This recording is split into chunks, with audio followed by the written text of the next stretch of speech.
Na Bang TV Media, Patrick Balog, c'est pas à la gueule. Bang TV.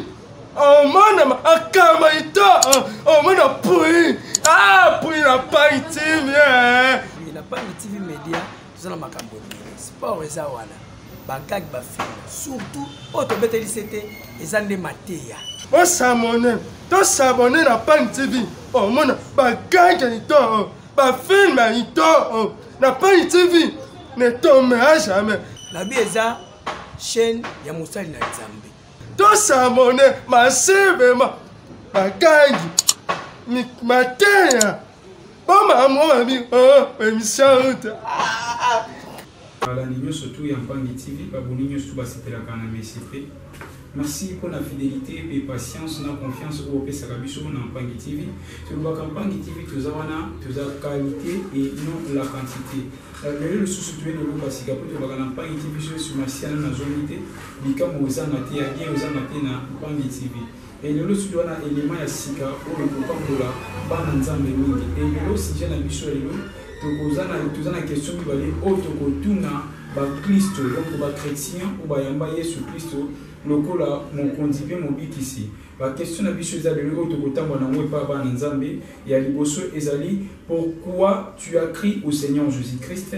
Et la deuxième question, pourquoi tu pries, pourquoi tu pries, ou bien pourquoi vous priez. Donc la question de biso ya ngwana ko te poser de l'oba na nzambe to koyoka pe ba réponse na bango ou ba couper sa biso na ba question na to kotuna. Là je profite de dire déjà bonsoir à mes très chers parents que j'aime beaucoup, papa ou Black l'homme de Dieu depuis Suède, pourquoi pas à maman que j'aime beaucoup, ma mère chérie, maman Abbé, la servante de l'Éternel, prépare-toi mon frère Ephraïm, le mignon garçon, mes fils et chéris, et papa Black, sans oublier notre sponsor officiel, le pasteur Manassé Odido. Merci à vous, merci à toi Gilles Banzou pour la qualité à image kitoko oyo Sakabiso na Mpangi TV. Merci na ba sala nza réunion surtout pour bazo soutenir en Mpangi TV pour bazo soutenir MCP na ba conseil na bino des près ou des loin. Merci à vous, merci na ba fidèle abonné nous surtout il y a Mpangi TV donc MCP allez là bino makasi. Merci à l'équipe technique de Mpangi TV depuis Suodo. Merci à vous notre conseiller juridique l'ancien Olivier Mayele, sans oublier notre encadreur spirituel au niveau des Suèdes, les pasteurs Gabi. Merci à vous, le pasteur Gabi, pour vos encadrements aux Mpangi TV et vivre toujours. Merci Nabatunio surtout au Bakomantaka et Balaika vidéo Nabiso. Continuez de commenter et de liker nos vidéos. Vous ne serez jamais déçus. Si vous allez partager aussi, ça sera une meilleure chose. De l'autre côté, pour le cas de Tolobi, pour tout le monde, mituna namba Christ ba nzambe poto yoka biyano na bango. Donc partagez. Si c'est votre première fois de tomber sur nos vidéos, n'hésitez pas de vous abonner. Abonnez-vous massivement. Merci à toi, mon cordon que j'aime beaucoup, Divine Kabea. Moi, je l'appelle la mère haute, une femme qui aime son travail plus que la nourriture. Merci à toi, mon ami de tous les temps, mon ami que j'aime beaucoup. Dorcas Lokeka, autrement on l'appelle Dorcia, la fille à la taille des Françaises. Quand tu la vois, tu vois une Française. Tokota Moulana Pandu, Ponako, Mekampe Gozoa, la réponse à ma question à Bissot. Pourquoi vous avez crié au Seigneur Jésus-Christ et pourquoi vous continuez toujours de prier jusqu'à aujourd'hui? Et voilà, fidèle abonné de Mpangi TV, comme Théoloba Kikaka. Bon, constatez que moi, je les a parce qu'ils ont baladé tous en Anzila, tous au Tamboula. Na grande surprise, peut-être que na Lupango Mogomboé. Tokuti pe papa moko je crois que bon moyen déjà na yebilili tokoyeba papa ou aza chrétien ou bien aza chrétienté toko mekampe ko tuna mituna ko zala biso et ba réponse e ko zala na ngambu na ye. Bonjour papa. Oui, bonjour. Papa pesa pe kombo po e sepelisa e DP bandeko bazolando na moment oyo. Oui, je suis l'apôtre de la communauté Net Discret qui signifie mission évangélique. Disciple de Christ. Ok. Disciple, mais discret. Ok. Merci papa. Question à Bichou Zaboué. Nous avons des questions, mais la première question est celle-ci. Pourquoi vous avez crié au Seigneur Jésus-Christ tant que Seigneur et Sauveur? Et la deuxième question, pourquoi vous priez? Merci beaucoup. Nous allons répondre. La première chose, si j'écris au Seigneur Jésus-Christ, parce qu'il y a plusieurs avantages. Il y a les bossu ezali. Je suis grâce à bossu Nzambe parce que au continent likolo et ça pembeni na ngai. To na kati na ngai. Je suis grâce parce que na okende kofanda na isika o eza malamu koleka awa na mabele. Oyebi bato ebele basepelaka mingi pour vivre awa na se et babosana ke awa na se toujours vivre pour na temps moke. Et tandis que na likolo de vivre libela na libela na libela. Donc pour nous à se retrouver dans kati mokili, malam muta croire na Christ, à croire na Yesu pour bon moi ya libela na libela et Rolandai. Et puis sur otali au moment na kati ya mukanda ya Jean chapitre 14, kola lobi na kei azobi sa ba disciple, mais na keko bomisela bino esika. Oyo wapi na koya kozwa bino. C'est que bokondi na likolo eza au hasard eza eloko eza vrai eza eloko eza réel osoko ndimeli Yesu yebaka oza na ba double avantage mibale. Premièrement le royaume yango moni Bible ezoloba chercher premièrement le royaume des cieux nyonso oyo etikali ekopesamela bino lokola matabisi. Dans la kati ya vie soko oza na mbongo oza na bandako oza na mituka oza na nyonso mais ondimela Yesu te c'est que ozo perdre temps bien. Donc okozwa ni avantage okozwa ni bénéfice, mais tandis que moto andimeli Yesu na kati ya vie na ye awa na se akosepela et na likolo pe akosepela. Alors on ko parler du kambotali double avantage. Premier avantage c'est le royaume des cieux et deuxième avantage ils allaient ici sur la terre. Parce que Bible Sabiso, dans Mukanda ya Marc, chapitre 10, de verset 26. Question oyo, journaliste a posé, et zakaka question oyo, yemoka ta posé. Mais dans la Bible, il peut pas poser la question. On t'a posé que nous avons Pierre. Qui est Pierre? Pierre Azali, notre père de la foi, Azali, apôtre de l'agneau. Ce sont des apôtres qui ont vu Jésus en face. Ce sont des témoins oculaires, des personnes oyo bavandana yemoko mokonzi pe mobikisi. Nde bazo poser question parce que ba monaki balandi etango mulai, batambona etango mulai, batiki basi na bango, batiki bana na bango, mais bazo tuna avantage na biso kozala nini. Nde kola zebisa bango avantage obokozwa ekoleka ebele koleka lisusu. Natalisi bango premièrement bokonzi na likolo et ya mibale ayebisi bango awa na se boko se retrouver. Parce que eloko sepesanga na kati na retrouver wana omona kola zoloba na kopesa bino bandako na kopesa bino ba bien na kopesa bino mabele des possessions obozwa yango ekosuka ka wana te et puis famille ya mutu oya yambi Yesu yoka avantage Yépé à cause de Banda a prié te à cause kaka ya mutu moko a bomoli mutema et pour affecter l'ibota mobimba bana mibali bana basi bako se retrouver bako zwa mbongo bako vivre malamu bako sepela. Donc koyamba Yesu eza au hasard te eza pe perte ya tante mais ali avantage o eza très important ko les avantage nyonso. Vous savez a on a mokili bato ebele bazwi mbongo na kisi bazwi mbongo bakoti bandako nganga mais suka nango bakene konyoka manali felo mais suko yekati na Yesu ekondimeli uzwi avantage oyo c'est que orozala le plus meilleur awa na sepe kuna likolo na se awa otambola na bavion somba mituka somba mapango somba bandako mais ebomba melio lisusu eloka motuya oyo ezali bokonza likolo. Donc c'est que okosepela na double fonction. Donc na se au sepeli na likolo po sepeli.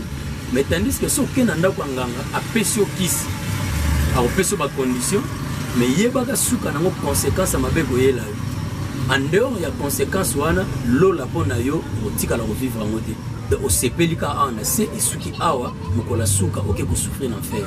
OK, merci. Deuxième question. Pourquoi esengeli na mutuko bondela? Pourquoi ozo continuer ko bondela tilelo? Vous avez crié au Seigneur Jésus-Christ. Ce n'est pas fini par là, mais vous continuez toujours de prier, au lieu de laisser, parce que vous avez déjà crié, mais vous continuez toujours de prier, car Jésus a dit que Masou n'a bien déjà na limbi sans autant moutaye panaye. Mais si de l'eau, vous continuez toujours de prier. Pourquoi vous continuez toujours de prier? Merci beaucoup, monsieur les journalistes. D'abord, je vais faire la définition de la prière. La prière, c'est une conversation entre l'homme avec Dieu. Et elle est aussi l'arme pour vaincre le diable.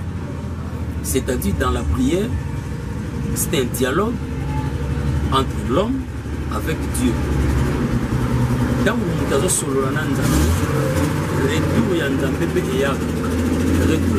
les alliés réponse et qui dit pour réponse. Et ce qui a été, le sambo, ils ont un dialogue, mais ils ont appelé le soubabi mundu qui peut longa Satan. C'est que le diable peut longayer à travers la prière. Sans prière, nous ne jamais produire l'eau comme l'âme. Parce qu'ils ont battu belé, basé à Kangama, battu belé, vie naïe, quelque part, mais où il y a vivre les vie naïe. Alors pour nous, on a recevoir vie naïe, ils ont une vie à prière. Vie à prier et même à délivrance, vie à prier et même à élévation, vie à prier et ça l'a été, l'esprit qui peut empêcher vie na yo pour avancer et ko fuka melayo. Dans le sambo et augmenter la puissance et puis augmenter aussi la crainte de l'Éternel. Oyebi batubele baïba ko ça la différence de il y a la différence entre la prière et l'invocation. Si vous remarquez, vous allez voir que les magiciens ne prient pas, mais ils invoquent. Si vous avez des fonds, vous priez mais vous invoquez. Nous avons une invocation et prière, ils ont l'eau et ça met les bisous. Malgré que ils ont utilisé, mais ils ont un domaine na biso. Si vous avez une carte Jérémie 33:3, au monde a besoin invoque-moi. Et je te répondrai. Et je te montrerai des choses cachées. C'est-à-dire, quand on a profondeur et à prier, la première chose, nous allons répondre. La deuxième chose, on peut jouer biloko et bomba. Biloko bomba mes amis, ils ont richesse, ils ont bénédiction, ils ont prospérité, ils ont une chose on a pensé à la vie et qu'il y a à travers mutu oyo azokota na kati ya invocation. Invocation et permettre encore na mutu au monde ba secret monsieur na kati ya libota na bino okoye bango à travers invocation. Parce que invocation qui veut dire quoi? Entrer dans les profondeurs, en fait d'attirer les choses qui n'existent pas. Donc aujourd'hui dans la profondeur pour na benda biloko et mona na raté et mona. Et tout ça ça se passe à travers la prière. Et sans la prière ou sans l'invocation, on ne jamais pour vivre pour l'amour. Merci papa. Conseil pour Nabatou, soit un message pour lancer pour Nabatou bandimé na nouye sur Christ te. Depuis Nabatou bandimé déjà Christ na vie na bango comme Seigneur et Sauveur, mais balinga kapenza comme pesa na le sambo te. Moi conseil muke. Merci beaucoup. Na pesa conseil Nabatou yo bandimé la Yesu, mais négligence ezali. Mutu ça la négligence na kati ya maramanzambe yebaka mokolo Yesu akoya yo okomata na premier tour te parce que na kati ya likambo enlèvement to na deux tours. Premier tour ezali pona ba homme spirituel bato baza toujours makolo na ba na kati ya lobananza. Deuxième tour ekozala pona bato baza charnel bato baza makolo mibale likolomo na kati likolomo libanda banzemba mukila boyoka ya nzambe pa boyoka donc bato ba mélangeaka nyonso baza ba chrétien charnel et non spirituel parce que ba chrétien o baza charnel bango ba ko risquer soit okende enfer ou soit obika. Donc condition que vous allez passer dans moto à charnel. Donc il faut être chrétien spirituel et non charnel.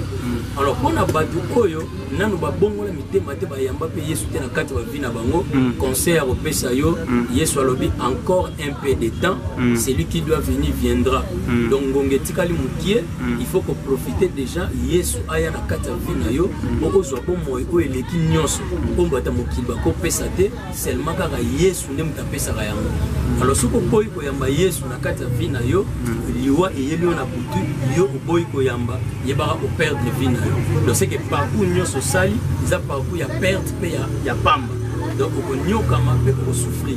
Ok, merci Pasteur Isaac, merci vraiment pour l'intervention. On a vu nos réponse au Pambol vraiment PPD, merci vraiment. On dit mais là Yesu Masia pour nini et puis au sein de la gape pour nini.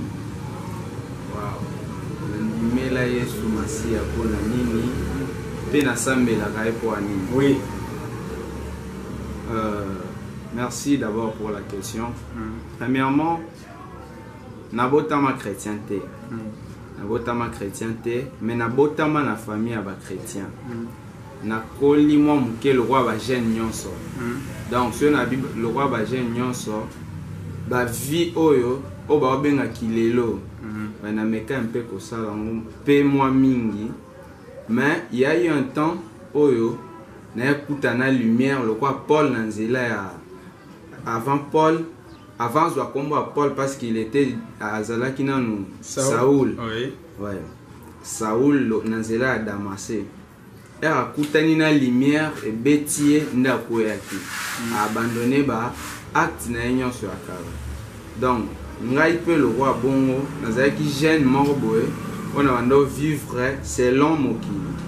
Er na eko kuta na nzambe nde ayeko transformer ngai ceux qui pour répondre à la question à l'ensemble la quoi ni l'ensemble la parce que au semble la eza le roi recommandation mon bon un chrétien jamais a que vivre sans prière et en ensemble là et le roi non nourrir esprit nangai parce que la chair ce qu'il y a té et kobela maladie va béni croche corps donc ils ont mon esprit ceux qui n'ont laissé esprit nangai té na rosape na problème spirituel.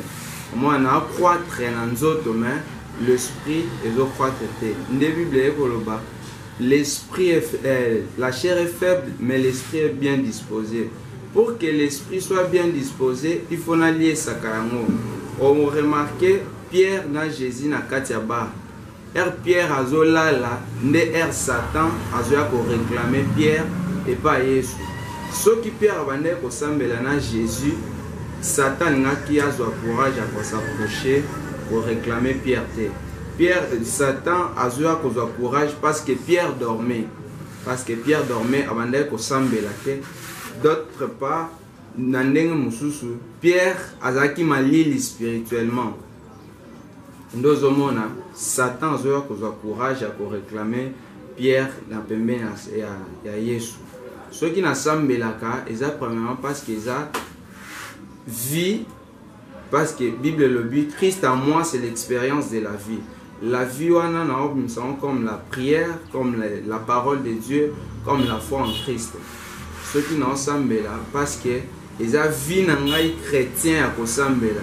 Ceux qui ont kuluna, azana vie némo quotidien que chaque 17h on simba lichette pour aller voler, pour aller faire bleu et belé. Ngai chrétien vie nangai eza le sambo. C'est ça nasambelaka parce que c'est la recommandation parce que le Christ m'a imposé de prier. Nandimela Yesu pour la deuxième question. Nandimela Yesu ndena lobaki on est bandeli nazalaka jeune lorola jeune nyonso. Nandimela Yesu parce que en Jésus na kuti moi différence moboe. Là-bas il y avait la musique, na kuti musique na katia Yesu, mais la musique le roi Oanate. Na katia Yesu na kuti danse, mais la danse le roi là-bas danse Oanate. En Christ na moni moi ba différence mobo o esali ke na tinga malae. Je vais prendre un exemple. Là-bas musique, musique.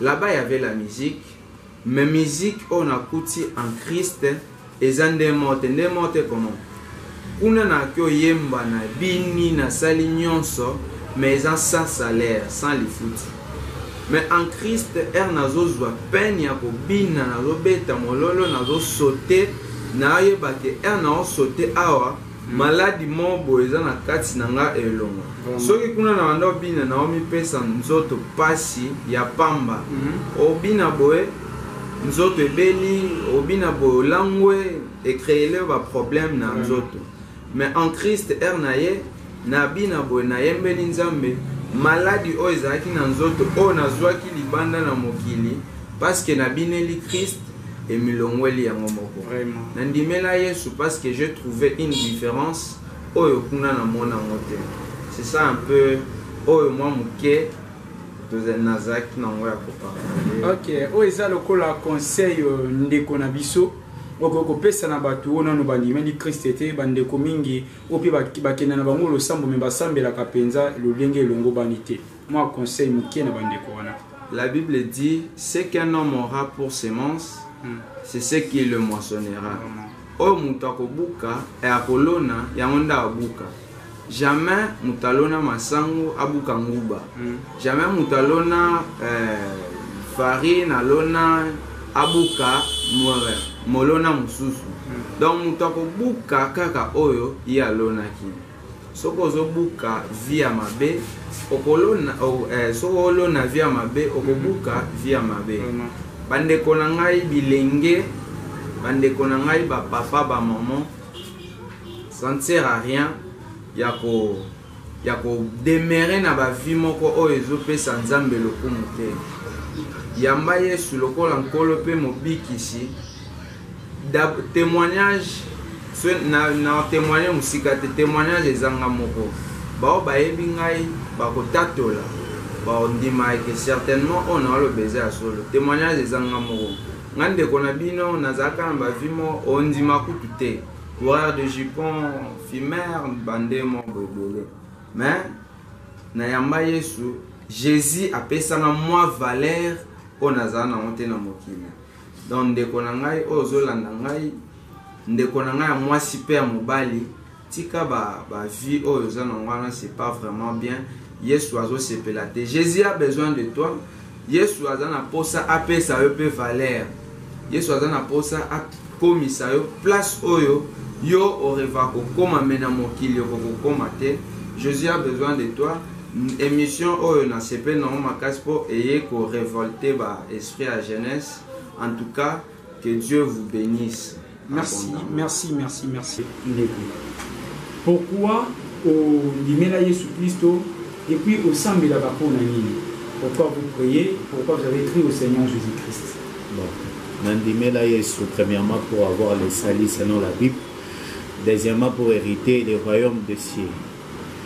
Voici mes deux raisons favorables, bien fatales, je peux dire, à chaque instant, à tout moment, mon Christ dynamique et de un jour, Namona Jésus-Christ. Comme la Bible nous promet. Non? Les saints seront enlevés et ils seront placés à la droite du Père. Voici la raison pour laquelle moi je crois. Donc je ne vais pas peut-être finir ma vie sur terre, mais je vais néanmoins vivre aussi une vie céleste. Vraiment.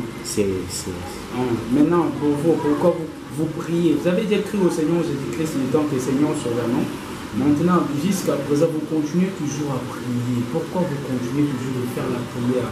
Mais la Bible nous le recommande, c'est biblique. Veillez et priez afin que vous ne tombez pas, que vous ne succombez pas en tentation. Le monde est dirigé par les malins. Et les malins, tous nous le savons, c'est le diable. Et néanmoins, les œuvres du diable est dans la nature que nous sommes. Alors, s'il faut prier, c'est juste pour maintenir un peu la communion avec le Père. Voici la raison fatale. C'est vivre dans la sainteté, persévérer dans la sainteté, être en communion, savoir ce que Dieu veut. Parce qu'en estimant qu'on connaît, on peut être aussi dans l'ignorance de ne pas savoir. Mais lorsqu'on ne sait pas, lorsqu'on est dans la prière, c'est là qu'on apprend ou bien Dieu nous montre un peu ses révélations, il nous dit ça c'est bon, ça c'est à faire, ça c'est pas à faire, donc c'est l'une des raisons de prière. Ok, un petit conseil pour les gens qui vous suivent, parce qu'on vous suit partout, hein, en Europe, partout dans le monde entier.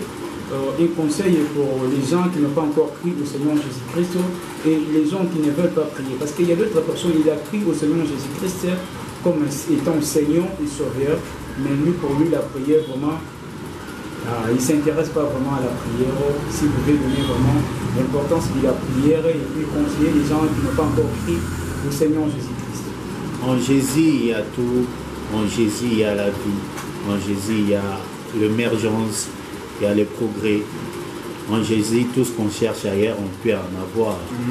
Voire même la sœur Micheline avait dit, Jésus-Christ est mon Seigneur, je n'ai manquerai de rien. Donc avec Jésus, tu ne peux rien manquer. Revenez ou bien venez en Christ, vous qui n'avez pas encore crié en Jésus. Il va vous surprendre avec ses merveilles, car c'est Dieu, c'est un Dieu de surnaturel. Donc il peut vous faire passer du néant au géant. Il peut vous enlever de 0 en euro. Donc ce n'est que lui seul qui peut transformer votre nature et c'est en lui que vous pouvez avoir la solution à tous vos problèmes. C'est un peu ça. Ok, merci vraiment. Pourquoi au Sambelaka toujours? Il y a les questions de Saliboso. Pourquoi on dit Mila Yesu Christo et Yami Balé pour Nanini au Sambelaka qu'on continue toujours au Sambelaka? Ok, merci pour la Nayo. D'abord, pour la première question, concernant pourquoi tu dis Jésus-Christ comme Seigneur et Sauveur. Oui. Voilà. La Rosala Moulaïté, tu dis Jésus-Christ comme Seigneur et Sauveur parce que Yende Aza Oyo Andima Koya Kufa pour la biso. La Bible nous montre que tous ont péché et sont privés de la gloire de Dieu. C'est-à-dire, mutu nyonso ndenge tobotamaka ndenge toyaka na mokili toyaka lokola bato masumu. Et la Bible nous montre que les conséquences du péché, vu que toza bato masumu, conséquences ya lisumu wana ezali liwa, la mort éternelle. Donc nous sommes censés, nous sommes déjà ndenge Bible ezo l'exception que toza bato oyo tobongisami kokende na lifelo. Alors pour na kokende lifelo te, pour na kokufa éternellement te, yango biso tondimeli Jésus-Christ comme Seigneur et Sauveur. Parce que yende azamoko oyo ayaki, la Bible dit car Dieu a tant aimé le monde, il a donné son Fils unique, afin que quiconque croit en lui ne périsse point mais qu'il ait la vie éternelle. Puisque Jésus n'a moko oyo, mutu moko kaka oyo azalaki capable ya kopesa vie na epo na biso, kokufa na place na biso pour que biso tobikisama. Yango wana tondimeli ye. Yango wana ngai pona ko saisir œuvre oyo Jésus a accompli ce qui à la croix, yango na ndimela ye comme okonzi pe mobikisi pour que bomo na ngai sala nini ebikisama. Merci papa, merci pour la réponse à la première question. Et deuxième question, Zalaki Tolobi, pour Nanini, on continue à sambe la tilelo, poete, on dit même déjà Jésus Christ le col en colopé mobile ici. Mais au souka on continue à le tilelo kako sambe là. Pour Nanini, on continue à sambe la tilelo. Voilà, merci pour la deuxième question d'ailleurs. Ce qui doit continuer à sambe là, c'est parce que au moment Tango tondimeli Jésus-Christ comme Seigneur et Sauveur. La Bible dit que nous naissons de nouveau. Tobotami mbotama ya sika, tokomi bana ya Nzambe. Uzomona, puisque tokomi bana ya Nzambe, mwana Nzambe nyonso oyo appartenaka na famille moko quelconque, azalaka na mode de vie na ye. Uzomona, puisque biso tokomi bana ya Nzambe, Bible ezoloba ke ma maison sera une maison de prière. Yango zomona que to komi na biso bato mabondeli libondeli mabondeli komi le rôle la mode de vie na biso. C'est par la prière que nous causons, nous entrons en communication avec notre Dieu. Zomona Donc, prière et ça mot de vie. Je en gros, toujours continuer car on bonde là, continuer car on bonde là, ti tant où y sur Bozonga. Parce que moi, surtout veiller dans la prière. C'est pourquoi nous continuons à prier. Nous prions et nous prierons toujours parce que toujours prier, toujours c'est la titan où il y a Rozonga. Donc, je pense qu'il y a un mot à ça comme réponse. Ok. Maintenant, conseil pour nous bandeko nyon surtout oyo nanu bandimeli Christote lokola nkolope mobiki sina bango. Mais ezape na bandeko mususu oyo andimela Christo melelo akoma mo ko négliger mingi prière. Conseil ni ko pesa bandeko abongo. Bon, conseil na ko pesa na bandeko na biso oyo bandimela nanu Jésus te comme Seigneur et Sauveur. Et ça que le même Jésus, le même Christ, Aza dispo, il est là, Azo Zélande Bango, Baïa Bassa l'effort, Baïa Liboso ya Yesu, parce que Libanda ya Yesu vie ezate, vie ezaka kanakati ya Yesu, alors bazwa courage, ya koya koluka Yesu, parce que récite, eza Libanda ya Yesu, récite ezaka kanakati ya Yesu, il n'y a pas une autre vie que la vie en Jésus-Christ. On nous sotozo vivre banda Yesu eza nango distraction. Vie à solo eza na kati ya Yesu. Yango nazo senga na bande ko na biso nyoso yo oyo oyamba na Jésus-Christ était comme Seigneur et Sauveur.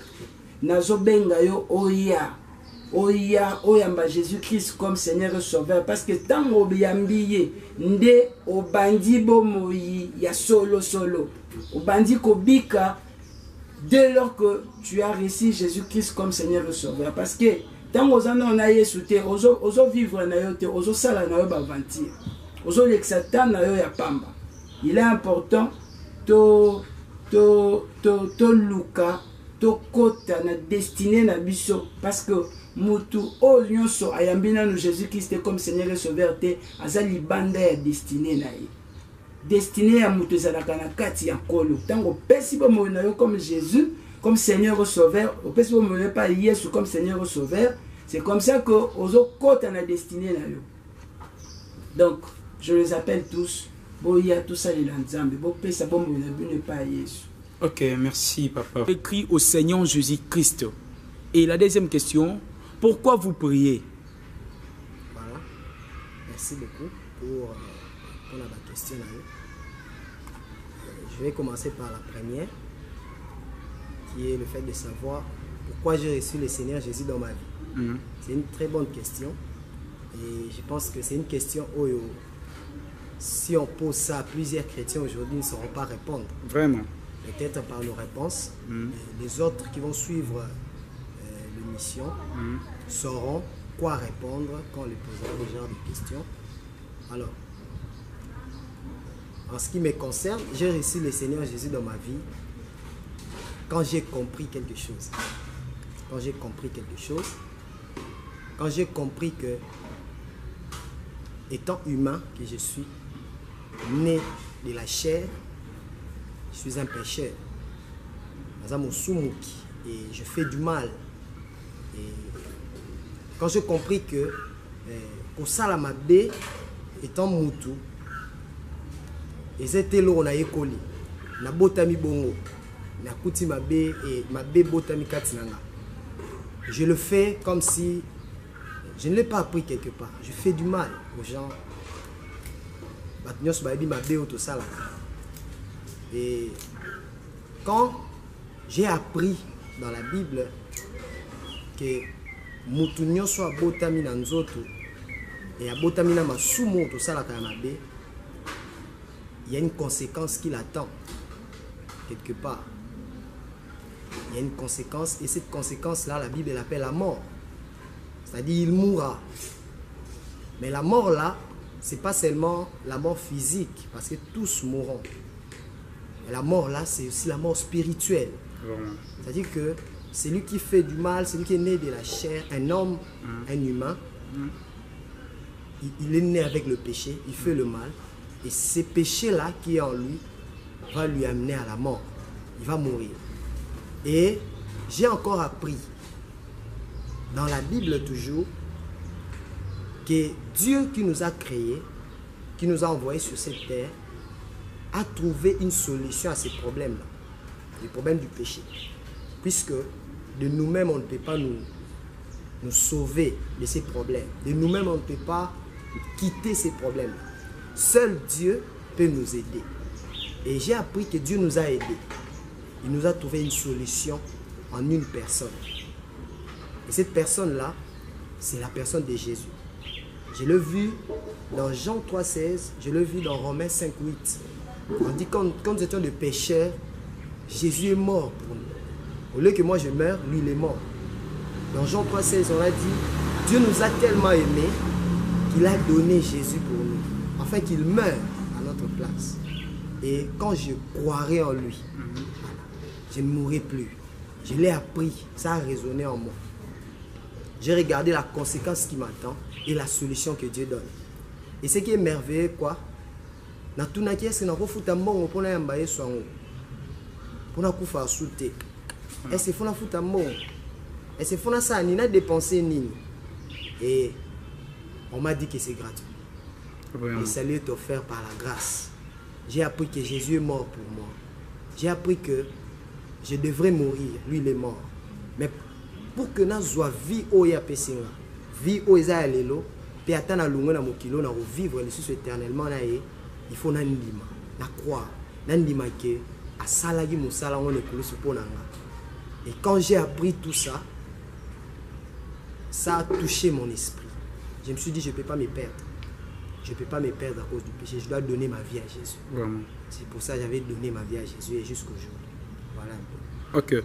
Et la deuxième question? Et pour la deuxième question, pourquoi je continue alors à prier? En effet, quand on donne notre vie à Jésus, la Bible nous apprend qu'on devient enfant de Dieu. Voyez? On entre dans la famille de Dieu. On établit une relation avec Dieu à partir de Jésus. Vous voyez? Et cette relation-là, c'est une relation de famille. Et personne ne va me contredire qu'en famille, on se parle. En famille, avec papa, on se parle. On lui demande des choses. Souvent, lui aussi, il nous parle.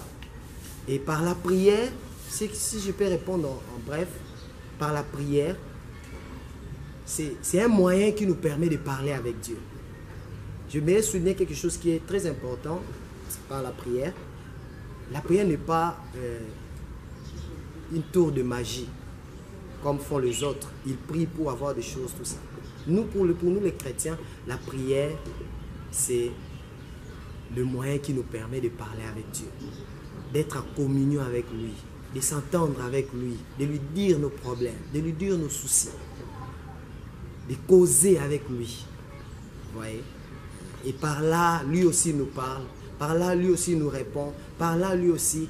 Et voilà un peu sur la prière. Si je continue à prier jusqu'aujourd'hui, après avoir donné ma vie à Jésus, c'est parce que j'ai compris que j'ai une relation avec Dieu. Cette relation-là, quand on est en relation, on se parle, on se cause. Et Dieu nous a donné la prière pour qu'on puisse parler ensemble.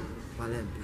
Ok, merci. Qu'est-ce que vous pouvez lancer comme message aux gens qui n'ont pas encore cru au Seigneur Jésus-Christ et aux gens qui négligent vraiment la prière? J'aimerais lancer d'abord mon premier message à ceux qui n'ont pas encore reçu le Seigneur Jésus pour vous dire, mes frères, mes sœurs, les papas, mes mamans, les enfants, vous qui n'avez pas encore donné vos vies à Jésus, j'aimerais lancer un appel à vous. Comprenez, la Bible nous apprend, si tu es en dehors de Jésus, tu es encore humain et tu es dans le péché. Et ce péché-là va te conduire à la mort éternelle même, en enfer. Mais pour que tu fuis ces péchés-là, tu dois donner ta vie à Jésus. Tu dois entrer en Jésus. Tu dois faire une relation avec lui. Et Jésus nous appelle au travers de plusieurs moyens. Il nous appelle au travers de médias comme aujourd'hui. Jésus vous parle au travers de moi aussi. Il frappe dans ta porte, dans la porte de ton cœur. Poko Fongola, à Kota. Il vous parle au travers de Maté Aboyo Kaka de partout. Il vous appelle. Et n'attendez pas demain. Parce que demain ne nous appartient pas. Demain appartient à Dieu. Le temps favorable, c'est maintenant. Quand tu entends la voix de Dieu, réponds à son appel. Réponds à son appel. Ne reste pas dans le monde. Entre dans la famille de Dieu. Pour entrer dans la famille de Dieu, il faut croire en Jésus, comme nous dit Jean 1,12. Il faut croire en lui. Si tu crois en lui, tu seras sauvé. Si tu crois en lui, tu seras épargné d'un danger qui arrive sur tous ceux qui ne croiront pas en Jésus, sur tous ceux qui sont dans le monde. Et aussi, à mes frères et sœurs chrétiens, vous qui êtes chrétiens, mais qui négligez la prière, vous qui êtes chrétiens, mais qui n'avez pas une vie de prière, j'aimerais vous exhorter, mes frères, mes sœurs, à développer une vie de prière, à demander au Saint-Esprit de vous aider. Car la prière nous permet d'être dynamique dans la vie chrétienne. La prière nous permet de faire des choses de mieux en mieux. La prière, quand tu es toujours dans la présence de Dieu par la prière, tu verras que Dieu permettra à ce que tu fasses des choses toujours mieux. Tu avances toujours dans ta vie chrétienne. Ne négligez jamais la prière.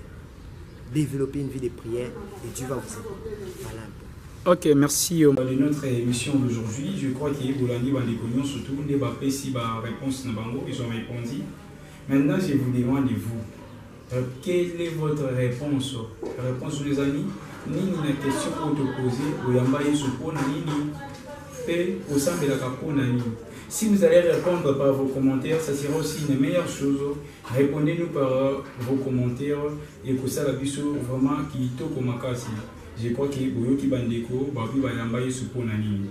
Ngape MCP na pa na lobi ngana yamba na Yesu Kristo lokola nkolo pe mobiki sinanga pona kota na ngalo na boita mbalinga ba okende ngana ko moyenga yenga na dimbe non ngape na yamba na Yesu Kristo lokola nkolo pe mobiki pona kota na lola yo yamba Yesu pona nini. Donc réponse vous allez écrire ça dans vos commentaires, ça sera la meilleure chose. To baki pangi TV to zala wana pona ko pesa magamba bien et non magamba be pona to bi chaîne na biso pangi TV, c'est une chaîne qui communique le Saint-Esprit, c'est une chaîne qui communique la vie. Donc abonnez-vous toujours massivement, commentez, likez nos vidéos, vous allez la décider. Ta pangi TV la qualité et non la quantité. Je crois que le logo CPLI na émission il y a journée il y a les lots au CP penza à MCP au poser penza la question à la mingi. Pourquoi nous avons posé ce genre de questions? Parce que tant les personnes ne savent pas l'importance de Christ dans leur vie, beaucoup de personnes ne savent pas pourquoi nous devons prier. Je crois que vous avez une réponse, il y a des économies sur répondre. Parce que dans un million sur le moment oyo, si vous avez encore quelque chose que vous pouvez ajouter sur notre question, sur nos questions, des questions là, beaucoup bien biso ba numéro zawana. Si vous voulez passer aussi dans notre chaîne pour que vous baki ça en plus na ba question oyo, nous sommes là pour vous recevoir. Nos portes sont grandement ouvertes pour vous recevoir. Là nous sommes à belle à bien à la fin. Ceux qui n'ont pas sa merci, donc là je serai une grande MCP azala une grande. Merci une équipe technique na biso en Pangitivi depuis Suède. Merci à vous, merci à Gilles Panzo pour na ba image qui toko ya qualité. Moi aux sa biso na TV. Merci na baboni na biso nyon surtout pour la fidélité et confiance au Pesaka na chaîne Abino Pangi TV, na fidélité, na confiance au Pesaka, na votre journaliste humble qui vous aime beaucoup, qui vous aimez beaucoup, Jordan Ikyo, autrement on l'appelle MCP Kandeto Lubaka. Merci na Cordo Divine Kabeya Bakabeya. Moi je l'appelle une femme qui aime son travail plus que la nourriture. Merci à vous mon cordon, sans oublier notre sponsor officiel, les pasteurs Manassé Okito. Merci à mes très parents que j'aime beaucoup. Papa Oblako depuis Suède, l'homme de Dieu, l'homme que Dieu écoute, merci à vous. Merci à maman Abbé. Moi je l'appelle une mère qui a un grand cœur. Alingata Babinganga MCP, na papa Oblak ACP la maman.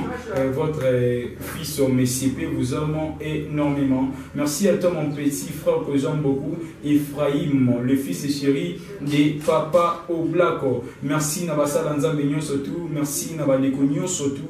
Il va commenter la vidéo na biso. Pangi TV c'est la qualité. Pangi TV c'est la meilleure chaîne YouTube. Tout ça quand on a pour nous sabino magamo bien, magama kitoko o isalake bo sepela. Moi je vous pose encore une question. Quelle est votre réaction na ba question o MCP a posé les lots?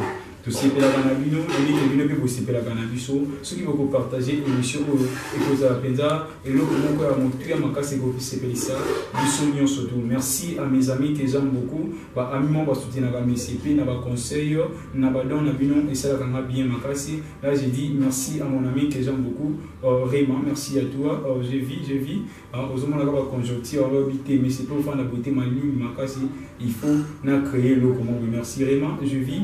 Merci à toi mon ami que j'aime beaucoup, Dorcas Lokeka, autrement je l'appelle Dorcia, la fille à la taille des françaises, et quand tu la vois, tu vois directement une française. Merci à toi, MCP, vous aimons énormément. Merci Nabade Cognon, surtout il y a Pangi TV à niveau, il y a Suède. Je vous dis, quant à moi, votre journaliste humble qui vous aime trop, je vous dis que nous sommes à la fin, on se retrouve prochainement. Bisous, au revoir. Bye.